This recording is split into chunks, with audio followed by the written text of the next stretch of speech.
చందానగర్ షేర్లింగంపల్లి హైదరాబాద్ శ్రీ వెంకటేశ్వర స్వామి దేవాలయంకి వచ్చినాము. చూస్తున్నారు కదండి ఎంత పెద్దగా ఉందో గోపురము. ఇది మెయిన్ ఎంట్రన్స్. ఇది ఏమంటే ఇళ్ళ మధ్యలో షాపు మధ్యలో ఉంది.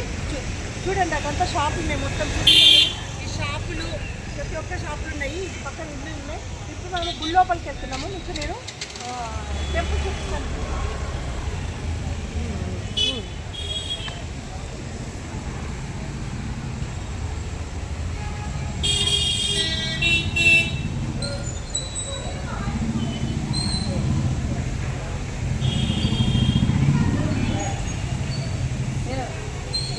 మనం ఎంటర్ అవ్వగానే గుళ్ళో రాధాకృష్ణుడు ఫౌంటైన్లో చూస్తున్నారు. కలర్గా ఒక రెడ్ గ్రీను అట్లా కలర్స్ వస్తున్నాయి. ఈ రాధాకృష్ణులు ఎంత బాగా కనిపిస్తున్నారు. నీళ్లు ఇట్లా పైకి వస్తున్నట్టు చాలా అంటే చాలా బాగా కనిపిస్తున్నది. మనము శ్రీవారి కళ్యాణ మండపం దగ్గరికి వచ్చినాము. ఇక్కడ అన్ని అవతారాలు రాసినాయి. మత్స్యావతారము, కూర్మావతారము, వరాహావతారము, నరసింహ అవతారము అని. ఇది ఇంకొక వే.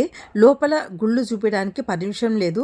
అందుకోసమని లోపల ఉండే గుళ్ళు వచ్చేసి వరాహస్వామి, వెంకటేశ్వర స్వామి, వినాయకుడు, పార్వతీ అమ్మవారు, ఆంజనేయ స్వామి, శివుడు, నవగ్రహాలు, ఇన్ని గుళ్ళు ఉన్నాయి. ఇది 30 సంవత్సరాల పాతకాలము నాటి గుడి ఇది. ఈ గుళ్ళో స్వామికి ప్రతి ఒక్క పూజలు సేవలు చేస్తారు. ఇక్కడ తొలి ఏకాదశి, వైకుంఠ ఏకాదశి చాలా బాగా చేస్తారు. స్వామిని ఊరేగించేటప్పుడు వీధులలో స్వామిని తేరులో కూర్చోపెట్టి తేరు లాగేటప్పుడు ప్రమిదలతోనూ కోలాటంతోనూ గోవిందనామ స్వరంతోనూ ప్రతి ఒక్కరూ గోవింద గోవింద అనుకుంటూ తన్మయించి స్వామిని వేడుకలలో పాల్గొంటారు. ఈ వేడుకలో పాల్గొన్నందుకు చాలా సంతోషంగా వాళ్ళు అనుకుంటారు పాల్గొన్నందుకు.